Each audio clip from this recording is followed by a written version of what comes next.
Good morning, everyone. Glad to see everyone here this morning. Welcome to our Board of Commissioners agenda meeting, January 21st, 2020. I'd like to remind everyone at this time to silence your cell phones at this time. We have, I have the invocation today of the Pledge of Allegiance as Commissioner Pate. The approval of the minutes, discussion and adjustment of the agenda. And Mr. Honeycutt, any changes? No, sir, Mr. Chairman. Okay. Mr. Chairman, we do have two reappointments this morning from the appointment committee. Okay. All right, Mr. Honeycutt. All right, be glad to, Mr. Chairman. Thank you. After the agenda, we have special presentations. Number one, motion to approve Resolution 2020-01, a resolution awarding service weapon to Lieutenant Michael Smiley. And then number two, motion to approve Resolution 2020-2, a resolution awarding a service weapon to Sergeant Ron Coulter. Then number three, a special recognition of Corporal Jonathan Batchelor. He has an additional certification the sheriff would like to recognize. Number four, motion to approve Resolution 2020-3, a resolution in support of the existing Fire and Rescue Commission certification. And I believe Steve Mazingo with the Fire Association should be here as well. And if not, I believe Commissioner Aycock has some comments. Then number five, presentation of special events by Services on Aging Director Paula Edwards. There's no. You're right here. Yes, sir. Thank you. Then we'll have public comments. And then, as Commissioner Aycock said, the appointment committee. And then after the appointment committee, we have consent agenda, and number one is budget amendments. South? Your first budget amendment is for the Jetport. We are appropriating funds to a non-capital line item and adjusting grant line items for the corporate area expansion grant. These, before the numbers were set in stone, we appropriated too much out of our budget for the corporate area expansion and shorted ourselves on some repairs and maintenance that were needed. So we're just correcting that. For the Sheriff's Office, we are anticipating and appropriating additional controlled substance tax funds received in the amount of $1,944.41. Excuse me, Mr. Chairman, if we could go back to that first one. Yes, That sir. is not new money we are appropriating on the Jetport, we're just reallocating. That's correct, that's Okay, correct. Just want to make sure of that. Yes, sir. For the Sheriff's Office, we are requesting to anticipate and appropriate $2,982.62 in an insurance refund. For the library, anticipating and appropriating $3,304, and this is for LSTA scholarship grant funds.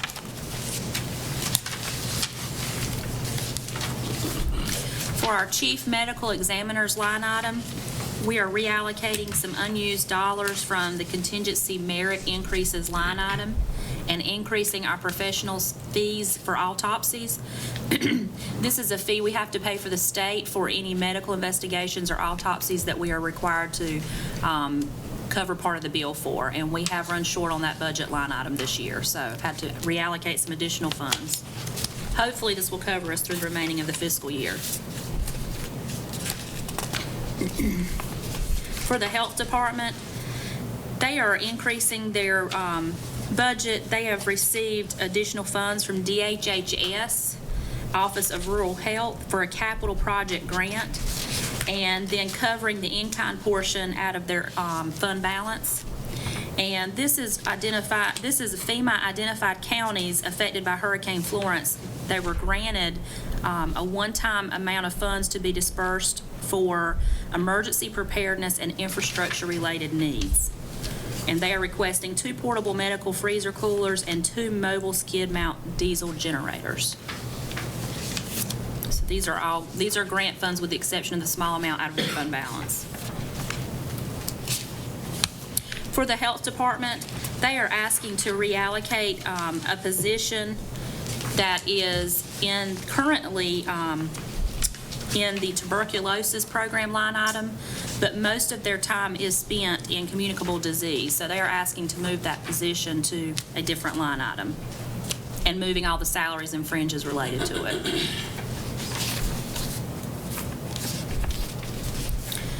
For the Southern Wayne High School gym project, we received an additional contract for $36,000 for Terracon Consulting Services, and so we are requesting to move funds out of their school sales tax fund to cover that additional amount. And I have let the finance officer know as well. He's good with it. You said because of their sales tax? Yes, sir. Just want to be sure. Our final budget amendment is for the 911 center. We're doing a couple of things here. We are anticipating and appropriating additional fund balance that was a result of interest earned on the funds over the last few years in the amount of $90,000, and then transferring $78,026 from the general fund to be taken from facility services, maintenance, and repairs line item.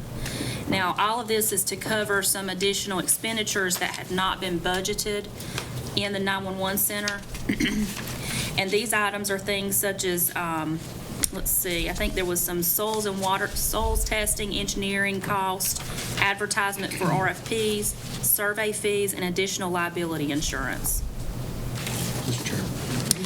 And then we also have, I'm sorry. I was just going to ask County Manager, are we anticipating any more surprises? There will be some additional costs. If you remember, when we budgeted for the 911 center, we only set aside $4 million, and the cost of construction was like $3,978,000. So that doesn't even cover the architectural fees, so there will be some additional costs associated with this. Also, we're trying to finalize and really hone down in on the equipment costs. Before, I don't think we had really good costs on equipment, and working with Mission Critical, we're trying to redefine what those exact costs are, what the grant's paying for, and also what money we need to go back to the 911 board to ask for as far as additional funding. Yeah, these are all things that are necessary, Yes, sir. not just. They're not frosting on the additional. cake. Yes, sir. Yeah, Okay. they are necessary for the project. Okay, thank you. And there is, the other piece of that cost was $70,594, and this is cabling required for the building. And IT is here if you have any questions about that, but that is a piece that we know for sure that the 911 grant will not cover, so we've got to appropriate county funds for that piece. But, Mr. Chairman, but I do want to mention and make sure everybody is aware, and we talked about this at the agenda meeting, is that $90,000 of this is coming from interest earned because we set the $4 million aside. This is interest earned off of that $4 million, and appreciate the work that finance has done, really trying to make our money work for the county. I'm just going to address that. Well, I do want to point out that the members of this board need to be recognizing that we did not allocate any dollars for interior equipment, wiring, or anything because we were of the opinion that all of that would be covered by 911. That's what I thought. Well, as it turns out, this is dribbling out that actually some of these are not covered by any monies that can be used according to the 911 board. So get ready, there are going to be some more. Because part of it is shared for OES as well, so, it's not that it's as complicated as the day is long, and we're really trying to work through that with Mission Critical now. But kudos for the 90 grand. Mr.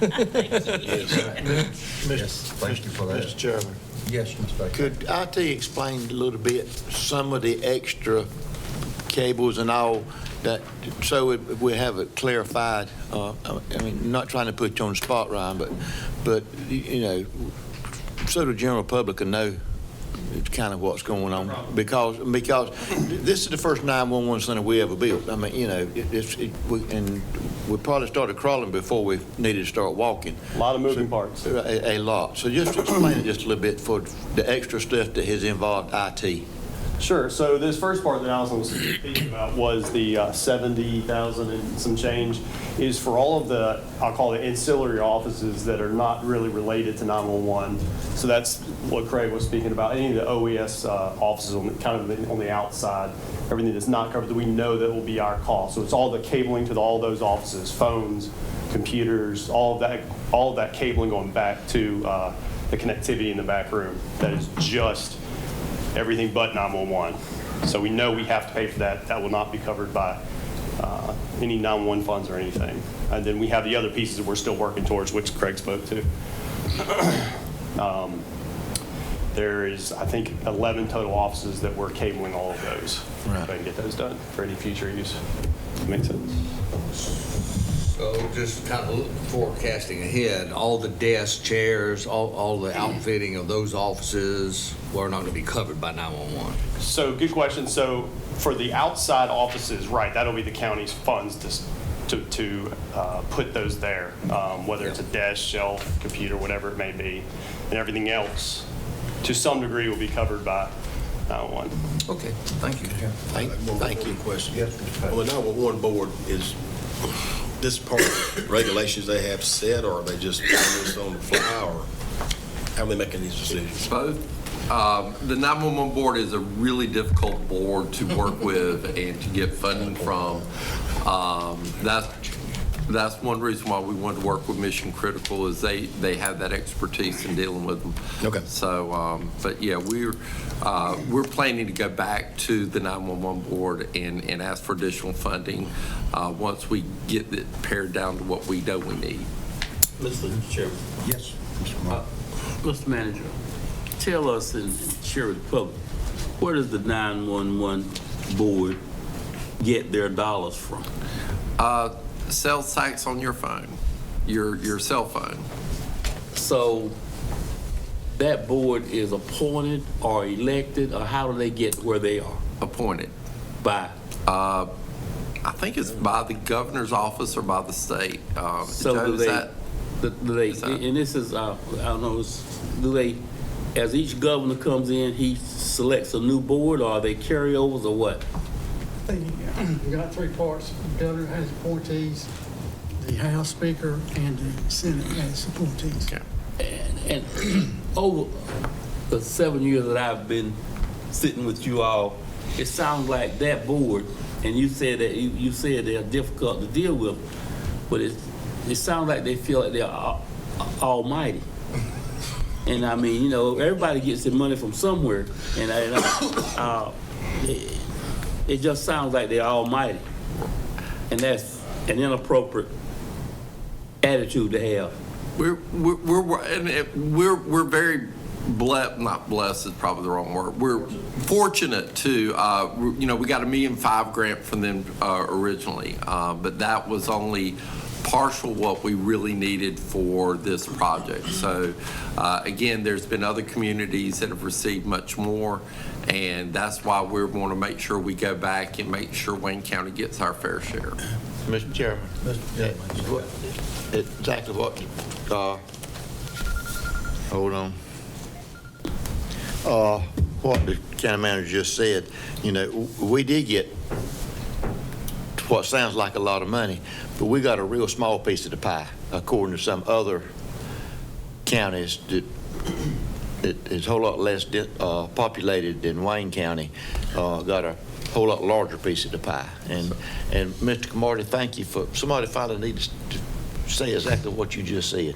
Well, I mean, you hit the nail on the head. It's not the first time I heard the name come up, and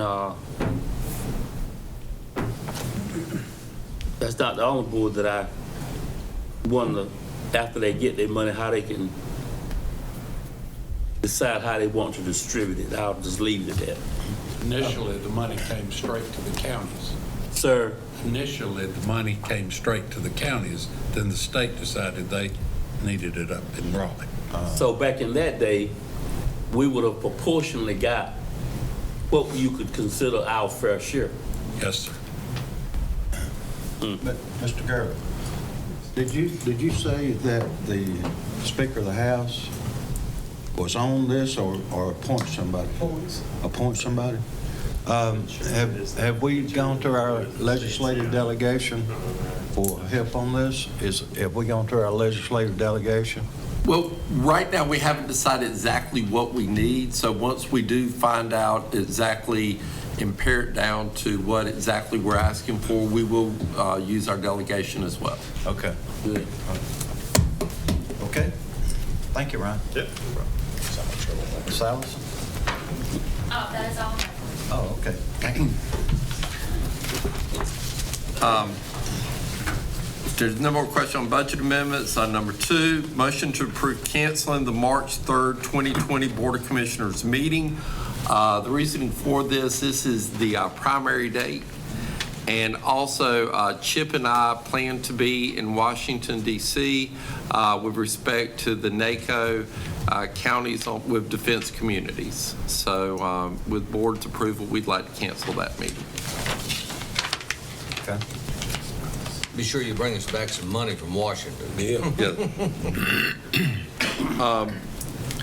Next is a motion to approve, and it's really not the second lowest responsive bidder, it's the lowest responsive bidder for the EMS remount. We approved this a couple of meetings ago as far as the remount. In working with the low bidder at the time, they were not certified and didn't have the necessary certifications to do the work here in North Carolina. They told us that they did and told us that they would be getting those certifications. They have not. So it is a recommendation of our EMS director that we go with the bidder that's responsible that meets those certifications. Okay. Any questions? Okay.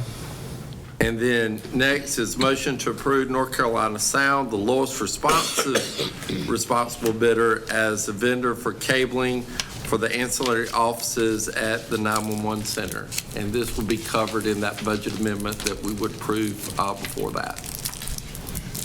And it's part of the cabling, as Brian mentioned. Okay. Okay, under new business, number 1, motion to approve the amendment to contract with Coastal Plains Clearing LLC on April 30, 2019 to add additional stream segments at a total of $114,563.30 to be reimbursed to the County of Wayne by the State Disaster Recovery Program upon completion of the work. And this is an amendment to the current contract that we have. We've got some additional funding and we want to do some additional streams. Ashley Smith will also be here. I know that there's a lot of questions that came up during our retreat. And so if you have any questions, Ashley will be here as well. And we did talk to her about giving us maps about streams that have been completed to this point. And then second, discussion of resolution declaring Wayne County Board of Commissioners in favor of the Second Amendment to the Constitution of the United States. And that resolution is in your agenda packet.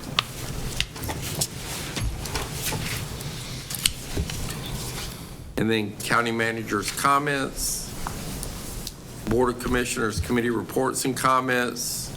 We do have a closed session. And then we do have a recess. We have been invited to lunch today at the Farm Bureau. It's our annual luncheon at 12 o'clock. And again, the location is 2405 North Williams Street. Okay. Thank you, Mr. Honeycutt. Any commissioners have any changes or concerns on our agenda? Okay, so we have a closed session this morning. Mr. Parks? Yes, sir, to consider the qualifications of appointment of public officer or employee to consult with your attorneys to preserve the attorney-client privilege and to discuss the location of businesses in Wayne County. Okay, I have a motion to close session. So moved. I'll approve. Raise your right hand, please. Okay.